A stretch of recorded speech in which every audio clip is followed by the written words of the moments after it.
আসসালামু আলাইকুম। আমি ইউসুফ ডালাস থেকে বলছি। আজকে আমি আমার ছোটকালের একটা ঘটনা, স্মৃতি, যেটা আমাকে সবসময় মনে করায় সেই একটা লেসন, যখন মন খারাপ হয়ে যায়, ডিপ্রেশন আসে, তখন আমার উনার এই ওয়াজটা মনে পড়ে। আমি Motijheel AGB colony, Bangladesh rail স্টেশনের উল্টা দিকে জন্মেছি। আমার বাড়ি ৩ নম্বর বিল্ডিংয়ে ছিল, বিআরটিসি বাস ডিপোর ঠিক উপরে, উল্টা দিকে। আইডিয়াল স্কুলে পড়তাম। তো ছোটোকালে যখন আমি ক্লাস 7-8-এ পড়ি, সেরকম সময়ে আমার এক বন্ধু ছিল, পাশের বিল্ডিংয়ে থাকতো, বেলাল। বেলাল, তালহা, জুবায়ের, ইউসুফ, আমার নামও ইউসুফ। তো তাদের বাবা হাজি সাহেবের মতো ছিলেন, চাকরি করতেন এবং ওয়াজ করতেন, তবলিগ করতেন। অসম্ভব একটা ভালো মানুষ ছিলেন। অনেকগুলা বাচ্চা কাচ্চা ছিল, অনেকগুলা বোন ছিল, অনেকগুলা ভাইও ছিল, বোন বেশি ছিল। তো যাই হোক, তো উনার ওই অ্যাডভাইসটা, ওয়াজটা এখনো আমার মনে পড়ে। উনার বাসায় আমাদেরকে বসিয়ে তো উনি ওয়াজটা করেছিলেন।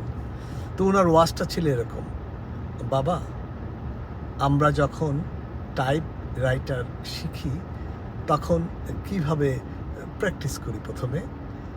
প্রথমে আমরা টাইপ রাইটারের দিকে দেখে দেখে আঙ্গুলগুলাকে দিয়ে করি। তো আমি ইংরেজিতে বলি, এটা একটু আমার জন্য সুবিধা হবে। তো তখন তো ওনার কথাটাও বাংলাতেই ছিল। তো ধরেন ABCD দেখে দেখে আমরা টাইপ করি। তখন উনি বলল, একটা মানুষ যখন প্রথম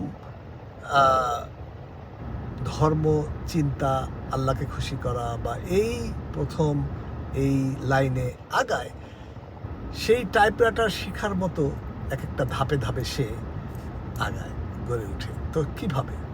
তো উনি বললো, ধরো যখন একটা টাইপরাইটার কেউ শিখবে, তখন তার কাছে একটা ডকুমেন্ট বা কিছু একটা লেখা থাকে। সেই লেখাটা দেখে তারপর টাইপ করা শুরু করে।